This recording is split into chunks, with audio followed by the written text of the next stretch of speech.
the book that started a global arms race. This single book triggered a global arms race, shaped 2 world wars, and convinced presidents and emperors to build massive navies. Here's how one naval officer's theory changed the fate of nations. The weekend that changed American destiny. Before starting the story, don't forget to subscribe and turn on notifications. Picture this. It's 1890, and a young Harvard graduate named Theodore Roosevelt picks up a book by an obscure naval captain. He reads it in a single weekend. 7 years later, he's Assistant Secretary of the Navy. 14 years later, he's president, building the Great White Fleet that announces America as a global power. That book, The Influence of Sea Power Upon History, by Alfred Thayer Mahan. But here's what shocked Kaiser Wilhelm II.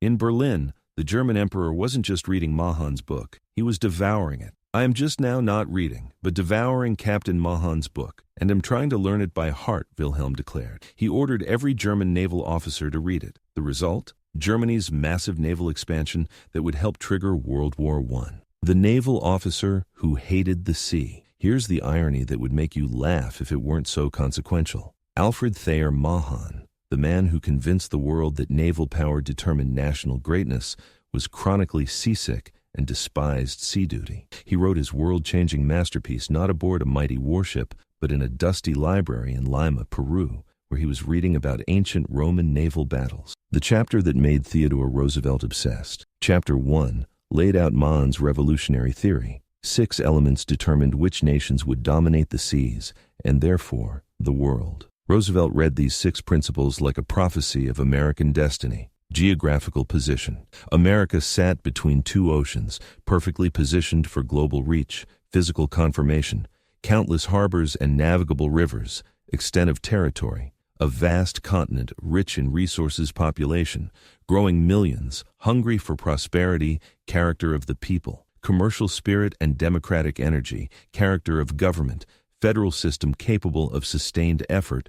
Roosevelt saw America's future written in these pages. Within years, he was building the Navy that would make Mahan's vision reality. The theory that rewrote history. Mahan's central argument was devastatingly simple. Control the seas, control the world. He proved it through history. Rome fell when barbarians cut its sea lanes. Holland rose by mastering ocean trade. Britain became an empire by ruling the waves. Spain declined when its treasure fleets became vulnerable.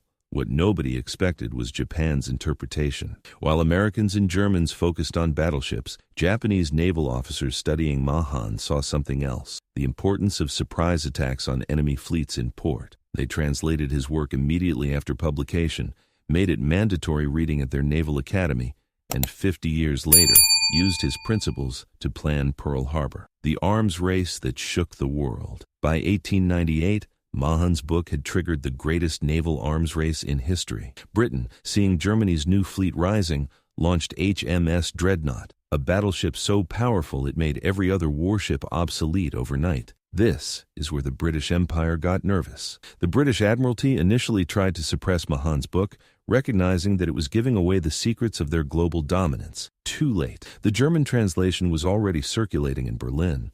The Japanese edition was mandatory reading in Tokyo. And in America, Roosevelt was building a navy that would challenge British supremacy. Roosevelt's transformation from historian to global strategist. When Roosevelt became president in 1901, Mahan's influence reached its peak. The Great White Fleet, 16 gleaming battleships that Roosevelt sent around the world in 1907, was pure Mahan in action. It announced to every nation that America had arrived as a global power. The real bombshell was Mahan's 6th principle. Mahan argued that democratic governments, despite their debates and delays, possessed a crucial advantage. They could sustain long-term efforts because the people supported them. This principle would prove prophetic in both world wars, when democracies outlasted authoritarian empires through sheer endurance. The Kaiser's obsession and the road to war. Kaiser Wilhelm II didn't just read Mahan. He memorized entire chapters. He quoted the book in government meetings,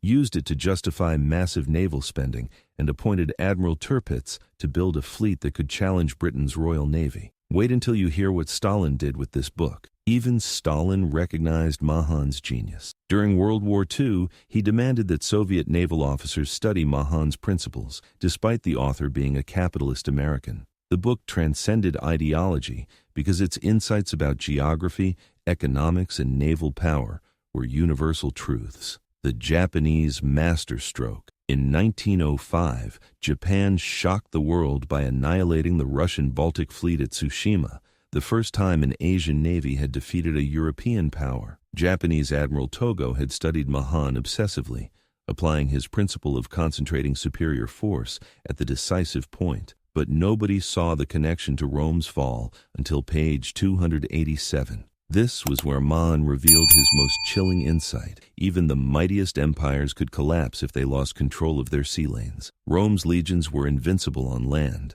but when barbarian raids disrupted Mediterranean trade, the empire's economy collapsed. The lesson was clear. No nation, however powerful on land, could survive the loss of its maritime commerce. The modern prophecy today. Mahan's ghost haunts the South China Sea. China's string of pearls strategy, building naval bases from the Persian Gulf to the Pacific, follows his playbook exactly. The artificial islands, the port investments, the growing fleet. It's Mahan's theory updated for the 21st century. Even today, China's Navy follows Mahan's playbook. Chinese naval officers still study Mahan at their academies. Their strategy of building a navy capable of challenging American dominance in the Pacific mirrors exactly what Germany attempted against Britain a century ago. The question haunting Pentagon planners: will this arms race end differently? The accidental prophet Mahan wrote about the past but predicted the future with uncanny accuracy. He foresaw that America would need overseas bases. The U.S. now has over 800. He predicted that coaling stations would determine naval power.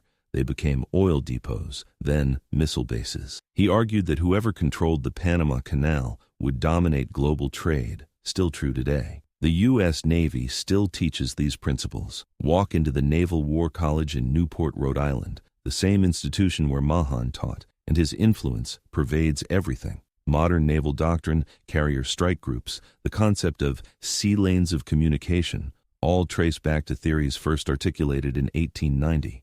The hidden influence. Here's what history books rarely mention. Mahan's book didn't just influence admirals and presidents, it shaped the entire American approach to foreign policy. The idea that America must maintain global presence to protect its interests? Pure Mahan. The belief that economic prosperity requires military strength? Mahan again. The conviction that democratic values spread through American power projection? That's Mahan's theory in action. Putin's naval strategy echoes these 130-year-old ideas. Russia's new naval doctrine, emphasizing Arctic routes and submarine warfare, shows that Mahan's insights about geography and naval power remain relevant. Even authoritarian leaders recognize that controlling sea lanes means controlling national destiny. The book that never stops changing history, published. Read, arms race began. Theodore Roosevelt built a navy. Kaiser Wilhelm challenged Britain. Japan shocked the world. America became a global power. 2 world wars followed. The Cold War played out on the oceans. Today, China rises through sea power. Which naval power would Mahan crown today? One theory. Endless consequences. The book that started with ancient Roman galleys ended up shaping aircraft carriers, nuclear submarines, and space-based navigation systems. Mahan proved that whoever controls the seas controls the future, and 133 years later, that truth still drives the rise and fall of nations. Mahan's ghost still haunts the South China Sea, every naval confrontation in the Taiwan Strait, every freedom of navigation operation, every artificial island built on a reef. They're all moves in a game whose rules were written by a seasick naval captain in 1890. The influence of sea power upon history, it's still being written, one fleet at a time.